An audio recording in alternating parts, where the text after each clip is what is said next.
Monsoon सत्र है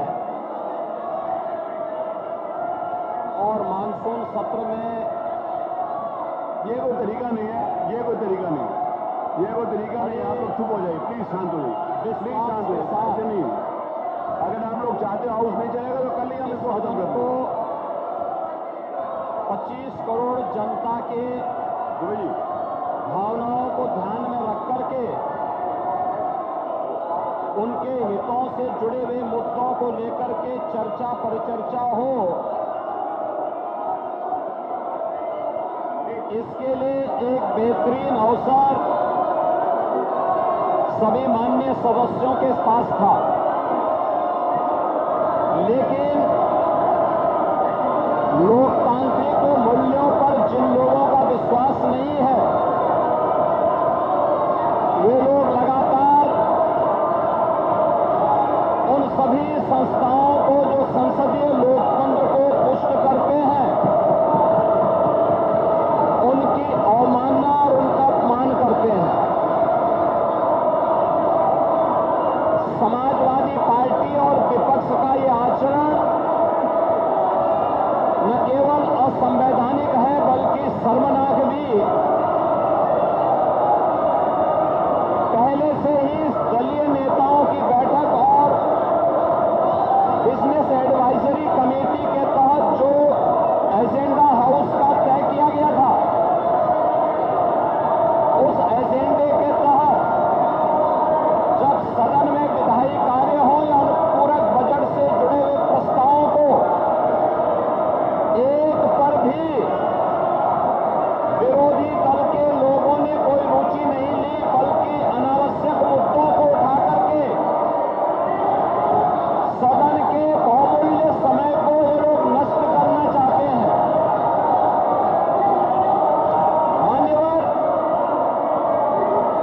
सदन प्रारंभ होने के पहले ही और दलीय नेताओं की बैठक में भी सत्ता पक्ष की ओर से स्वयं संसदीय कार्य मंत्री ने भी और मैंने भी इस बात के लिए आश्वस्त किया कि नियम के अंतर्गत जो भी प्रस्ताव सदन में आएंगे हम उनमें चर्चा भी कराएंगे और सरकार उनका जवाब भी देगी, लेकिन इनका न चर्चा में विश्वास है, न संवैधानिक मूल्यों पर और न सदन की उच्च परंपराओं पर ही। इसीलिए इनके द्वारा लगातार हाउस को डिस्टर्ब करके उत्तर प्रदेश की 25 करोड़ जनता के हितों के साथ ये लोग खिलवाड़ कर रहे हैं। मान्यवर, मैं फिर इस बात के लिए कह सकता हूं कि हमारे ये नहीं, दिस इज नॉट अलाउड। आप उसको नीचे करिए।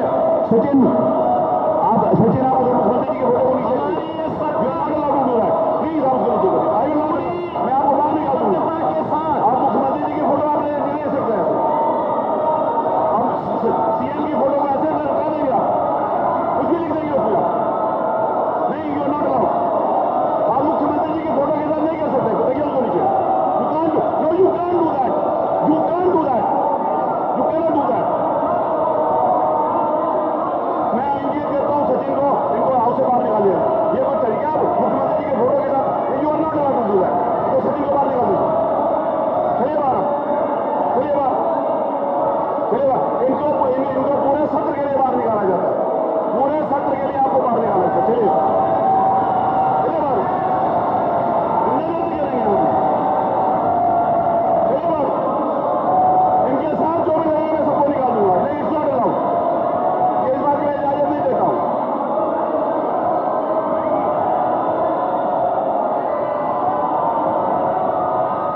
सचिन आप बाहर चलिए, मैं आपकी सदस्यता के लिए प्रस्ताव कर दूंगा, आपकी सदस्यता जाने के लिए।